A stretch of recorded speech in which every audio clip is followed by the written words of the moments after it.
UP के 9 अजला में 55 सीटों पर वोटिंग जारी है। साजिद हमारे साथ जुड़ चुके हैं मुरादाबाद से। साजिद, ये बता दें कि जब मुरादाबाद की बात करते हैं तो कोई ऐसे वादे किए जाते हैं कि जो बंद किए गए स्लॉटर हाउस थे उनको फिर खोला जाएगा, तो स्लॉटर हाउस को लेकर के क्या रागिब करने की कोशिश में कामयाब हो पाए हैं रिजवान कुरैशी? जी बिल्कुल, उनकी तरफ से कहा जा रहा है कि हम स्लॉटर हाउस को लेकर के काम करेंगे, लेकिन ये सिर्फ वादा होगा या इसको अमली जामा पहनाने का भी काम होगा, ये वक्त बताएगा। हालांकि उनका कहना यही है कि अगर मैं आता हूं चुन करके तो मैं स्लॉटर हाउस पर काम करूंगा। स्लॉटर हाउस बंद होने से कितना असर पड़ा है मईशत पर मुरादाबाद की? मुख्तार अब्बास नकवी कुछ कह रहे हैं, उनको सुन लेते हैं। आपका मामला था हिजाब कंट्रोवर्सी थी। हिजाब के बारे में मैंने आपको अभी बताया कि हिजाब जो है वो शुद्ध रूप से जो हिजाबी हुड़दंग है वो मुस्लिम महिलाओं की तालीम, तरक्की और तहफ़्फ़ुज़ पर तालिबानी ताला लगाने की कोशिश है। जिस तरीके से आजम खान जेल में है, तो ये थे मुख्तार अब्बास नकवी जो बता रहे थे और कह रहे थे कि भारतीय जनता पार्टी के हक में माहौल है। लेकिन अहम सवाल ये है, जिस तरीके से आजम खान जेल में है उसको लेकर के ये जो कहा जाता है कि आजम खान को निशाना बनाया गया। आजम खान 10वीं बार जो है वो यहाँ पर चुनाव लड़ रहे हैं, उसका जवाब केंद्रीय मंत्री मुख्तार अब्बास नकवी ने हमें नहीं दिया है। लेकिन वो ये दावा कर रहे हैं कि भारतीय जनता पार्टी ने M-वाइज समीकरण जो है, यानी कि अब तक जो मुस्लिम यादव का समीकरण कहलाता था, अब वो मुस्लिम और योगी समीकरण की बात कर रहे हैं। उनका कहना है कि इस बार जो है भारतीय जनता पार्टी यहाँ से जीत सकती है। कैमरामैन दीपक के साथ जाहिर सी बात मुख्तार अंसारी बात करते हुए कि किस तरह से अब मुसलमान भी जो है योगी के साथ है, योगी के हक में वोट दे रहे हैं। साजिद हमारे साथ बने हुए हैं। साजिद, बात कर रहे थे स्लॉटर हाउसेस की, तो स्लॉटर हाउस एक मुद्दा छेड़ा गया है मुरादाबाद में। ऐसे में एक लाइवलीहुड का मुद्दा है स्लॉटर हाउस की। जब हम बात करते हैं तो कितना लोगों पर असर पड़ा है स्लॉटर हाउसेस के बंद होने से? जी मुनज़्ज़म, बताते चले यहाँ पर कि स्लॉटर हाउस के बंद होने से काफ़ी असर पड़ा है। यहाँ की जो आवाम है उसको इससे काफ़ी दिक्कतों का सामना उठाना पड़ा है, ये सच है, ये हकीकत है। लेकिन जैसा कि रिजवान कुरैशी साहब कह रहे हैं कि इसको स्लॉटर हाउस को दोबारा चालू कराया जाएगा अगर आप मुझे चुनकर भेजते हैं। अब ये देखा जाएगा कि लोग अभी 5 साल पहले ये जो मैंने 3B ब्रदरहुड कहता हूं, जिस तरह से सरकार को उन्होंने हाईजेक कर रखा था, सरकार की कुर्सी पे कोई और बैठता था और उसकी जो पाए होते थे वो ये ब्रदरहुड के, चाहे बलवाइयों के, किसी एक बलवाई के हाथ में होता था, एक बाहुबली के हाथ में होता था, एक जो है वो बकैतों के हाथ में होता था और एक बेईमानों के हाथ में होता था। वो अपने हिसाब से चलाते थे, वो नहीं चलने पाया और इसलिए लोगों में बौखलाहट है कि फिर से 3B ब्रदरहुड का जो है वर्चस्व हो जाए, जिनका की बंटाधार किया था। मतदाताओं से क्या अपील होगी आपकी? मतदाताओं से हमारा यही कहना है कि सभी लोग पूरे जुनून और जज्बे के साथ अपने मताधिकार का इस्तेमाल करें और एक एक वोट बूथों पर जाए, क्योंकि आज की तारीख में अगर आप देखें तो जिस तरह से अभी तक होता था कि कम्युनल गीत पर सेकुलर संगीत का ट्यून बजा करके और वोटों का अपहरण करते थे कुछ लोग, तो कम्युनल गीत पर सेकुलर संगीत जो है वो आज वोटिंग जो बूथ है उस पर पूरी तरह से पिट चुका है और आज जो है सुशासन और विकास के लिए काम। तो मुख्तार अब्बास नकवी, सिनेरियो बहुत स्पष्ट होती जा रही है कि भारतीय जनता पार्टी उत्तर प्रदेश में प्रचंड बहुमत की सरकार बनाएगी। अब कोई संदेह इसमें नहीं होना चाहिए। अखिलेश जी कह रहे हैं कि आप लोग ठंडे पड़ गए हैं इस फेज के बाद। जनता ने पहले चरण में उन्हीं लोगों को ठंडा कर दिया है। हम लोग तो जो पहले थे वही आज भी हैं। जनता के बीच में जा रहे हैं अपने मुद्दों को लेकर के। अपनी बात को, जब काम और सोच ईमानदार है तो काम भी दमदार तरीके से हुए हैं और उसी दमदार तरीके से बोल भी रहे हैं।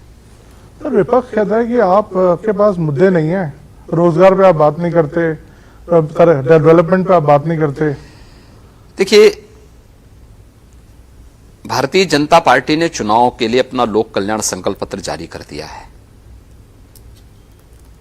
लोक कल्याण संकल्प पत्र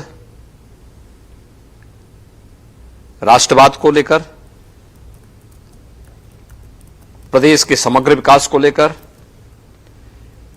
गरीब कल्याण को लेकर के पूरी ईमानदारी के साथ लागू हुआ है, लागू होगा। प्रधानमंत्री मोदी जी ने देश के अंदर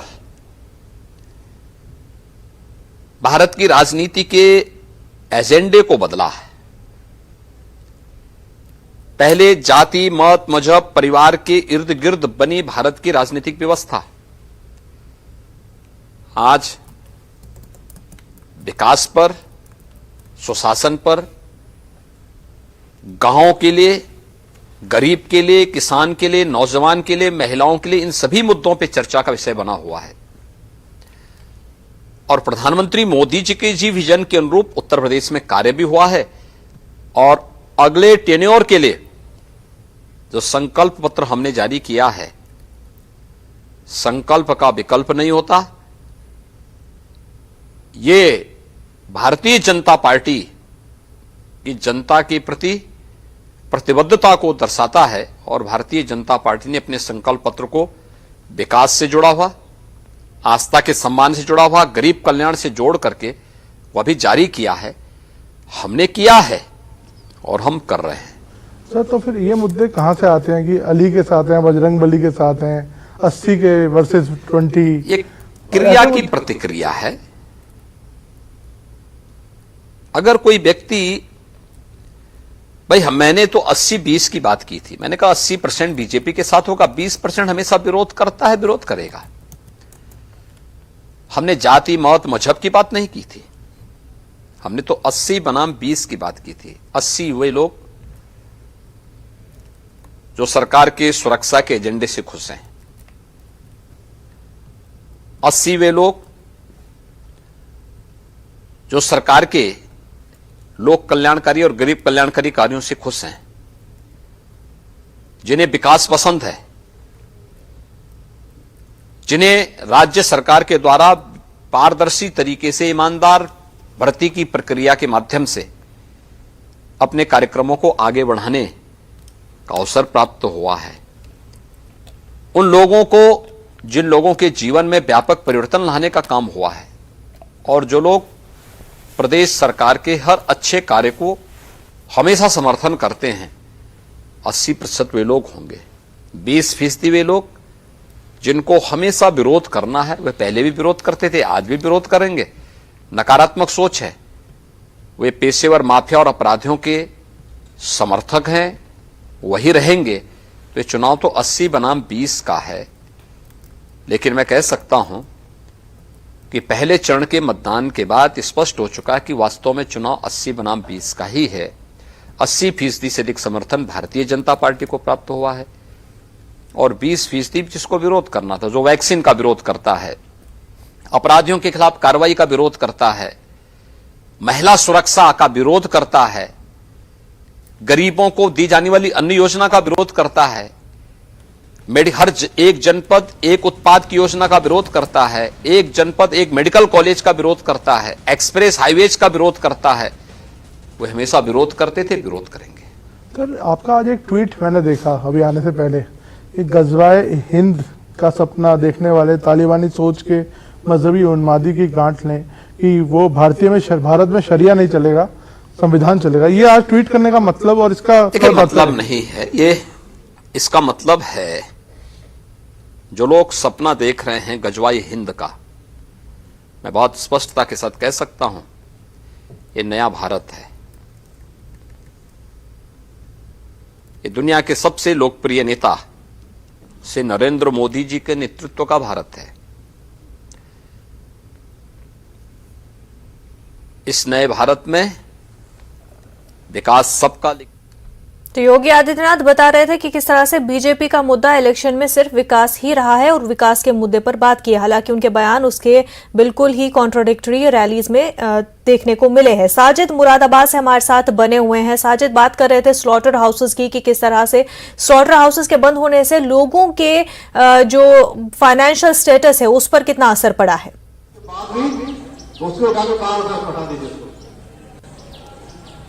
जी मुनज़्ज़ा अपनी जी। बात दोबारा दोहराएंगे? जी साजिद, आपसे हम बात कर रहे थे कि किस तरह से मुरादाबाद में स्लॉटर हाउस का एक मुद्दा रहा है और लोगों के जो बजट है उस पर स्लॉटर हाउसेस के बंद होने से लोगों की इकोनॉमी पे कितना असर पड़ा है। बहुत बड़ा असर पड़ा है मुनज़्ज़ा। जी पहले स्लॉटर हाउस के होने पर मवेशियों को ज़िबा करने के लिए एक जगह थी। अब उन लोगों को बाहर से खरीद कर, मीट फैक्ट्रियों से खरीद करके और दूसरे तरीकों से ज़िबा करके वो मीट बाजार में लाया जाता है, जिससे उसकी कीमत भी बढ़ गई है और यकीनन आवाम की जेब पर उसका सीधा असर पड़ा है और आवाम इसको लेकर के परेशान है। जी, जी अवाम इसको लेकर परेशान है। तो जो एक नारा लिया है कांग्रेस की तरफ से, जो ये बोला जा रहा है, ये दावा किया जा रहा है कि आप वोट देंगे, पावर में लाएंगे तो हम स्लॉटर हाउसेस को नई टेक्नोलॉजीज और मॉडर्नाइज्ड वे में खोलेंगे, तो क्या लोग इससे मुतमईन नजर आ रहे हैं मुरादाबाद में? मुनज़्ज़ा, इसको लेकर के भी लोगों में क्लियर नहीं है। कुछ लोग कह रहे हैं कि ये ठीक बात है कि ये मॉडर्नाइज्ड स्लॉटर हाउस आ सकता है दोबारा, कांग्रेस अगर वादा कर रही है, लेकिन आमतौर पर लोगों का कहना यही है कि ये भी एक चुनावी वादा साबित होगा और इसके लिए हकीकत में कोई काम नहीं हो पाएगा, ऐसा लोगों का कहना है। तो लोगों का जो मूड है वो किस तरफ होता हुआ दिखाई दे रहा है साजिद?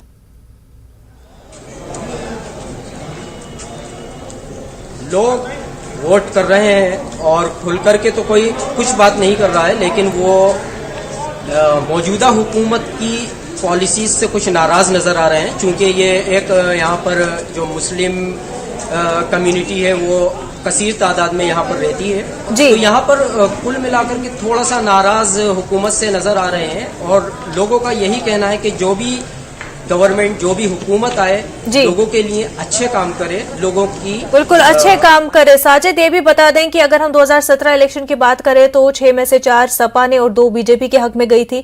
इस बार भी क्या वैसा ही मामला दिख रहा है? क्या सपा उन सीटों पर अपना होल्ड बरकरार रखे हुए दिखाई दे रही है? जी बिल्कुल मुनज़्ज़ा, कुछ हालात ऐसे ही नजर आ रहे हैं। कुछ एक आध सीट को छोड़ करके बाकी सीटों पर जो है मजबूती के साथ सपा अपनी दावेदारी पेश। साजिद, बेहद शुक्रिया आपका। एक छोटा सा ब्रेक लेंगे, जल्द होंगे हाजिर।